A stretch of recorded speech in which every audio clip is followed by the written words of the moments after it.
For me, Corona is something like a developer in the good old days of black and white photography. You take a perfect sheet of white paper and you don't see anything. But if you dip it into the developer, out comes a structure that you couldn't see before. And it shows you something that you didn't realize. I think Corona is working for our societies in such a way of showing us certainly some things we were not aware of. Germans are supposed to be very rational people, but then we saw them raiding the supermarkets and buying any amount of toilet paper, an utter irrational behavior. Or we saw the big industrial nation of Germany incapable of producing disinfectant or protective clothing, because we had outsourced that kind of industry into other countries of Asia.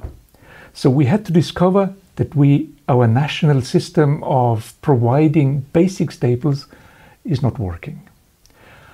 On a more serious side of such underlying structures, there is our dealing with foreign workers. For our production of cheap products, we need cheap labor. So in we bring Romanians, for instance. We need cheaper prostitutes, so we get the ladies from the East. Now with Corona, we had to lock down the brothels, we had to lock down a lot of industries. Out with the workers, off with the ladies. Then in April, suddenly we realized, we want to eat our asparagus. So bring in the Romanians and have them work on the fields, because we don't want to do that. This kind of behavior from German industrial production is just outrageous. However, we have seen in our parishes and communities that they have taken a lot of care for people who were at the margins, poor, homeless, jobless people who fell through the networks of society. And Caritas, for instance, has been a major organization to take care of those people. And our confreres and loads of volunteers have worked together to overcome the constraints of social distancing, of feeding those people, of looking after them. And they have been very close to them. Actually, I would think that it is our task to overcome distances, individualism, and to collaborate with others. It's not our own effort. Not we are the center, we collaborate with others. That's an important task. We are living in a society that is being transformed according to a neoliberal script. Public wealth should be transferred into private ownership of the few. So individualism and the lack of solidarity are the immediate consequences. With this coronavirus now and crisis, we have seen that the neoliberal proposal has been an utter failure. We need society to step in. We have seen that some professions are really important for the system, and it's not the bankers, and by the way, it's not the priests. It is social workers, it's nurses, it's doctors. It's those people who are taking care of the sick, of those affected by the virus. This crisis of the neoliberal system is something we really have to take into account. However, with the return to normality, these concerns about our national systems, about our state planning, are being forgotten, or rather, we are made to forget those concerns. We would have had the chance now to see that consumerism, senseless consumerism, is not good for society.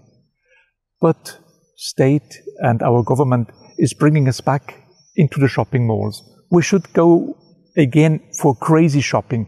Consumerism is important. spend any amount of money, waste your products. That's the idea we are getting, and we are losing the communitarian, the human values.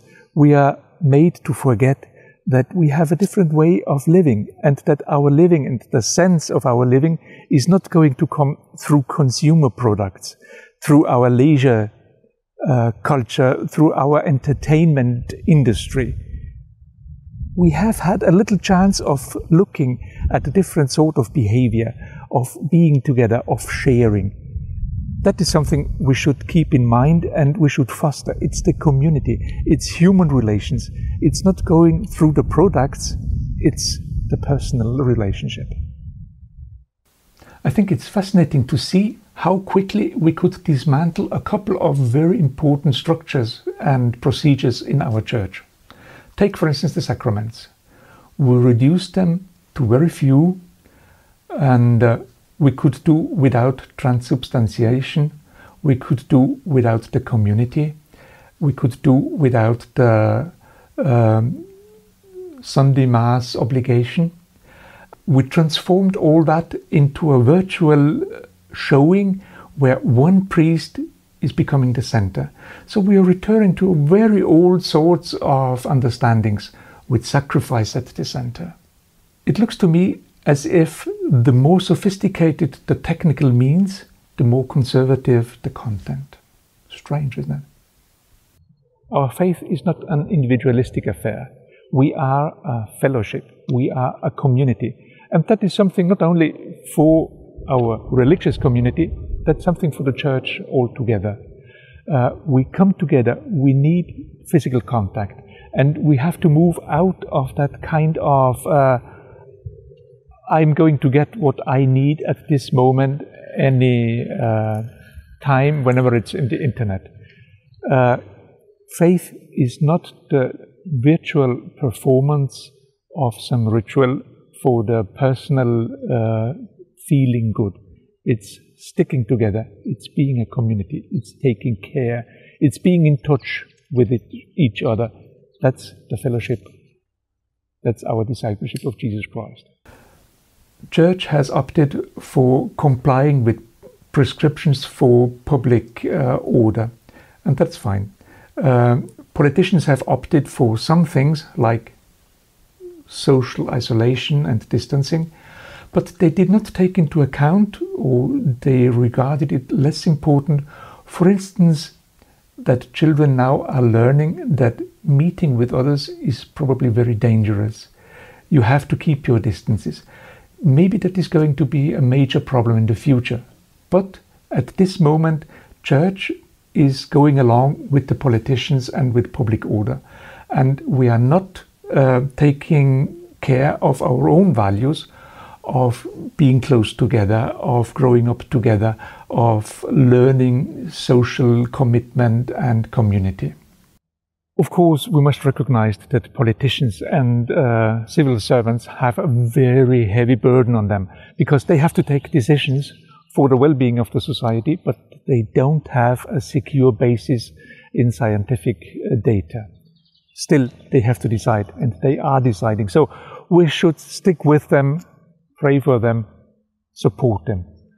But not any law must be obeyed, particularly if we see very powerful political leaders who are utterly crazy, cynical, and careless in their own countries. And let's look at Jesus. Jesus definitely didn't fulfill the laws.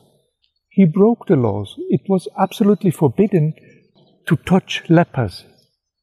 Nevertheless, he touched lepers. He was with them, and his touch was healing in many ways. The same for our community. We are also to be in touch with those people who need our support, who are somehow at the margins. Our vocation and our task is probably a critical consciousness and a critical companionship to society, oriented from the values of the kingdom of God and building a society along these lines of the kingdom of God. Evangelization is our task, and it can certainly not be reduced to the virtual performance of a couple of rituals. It is being close to the others, particularly to the poor. We are concerned with our earth, with the environment, with the growing social distances, and with the lack of solidarity, with growing egotism and individualism. We are to know and to share the joy and hope, the grief and anguish of the people around us. And together with them we promote the values of the kingdom of God, of justice, of solidarity, of mercy, in our society in deep transformation.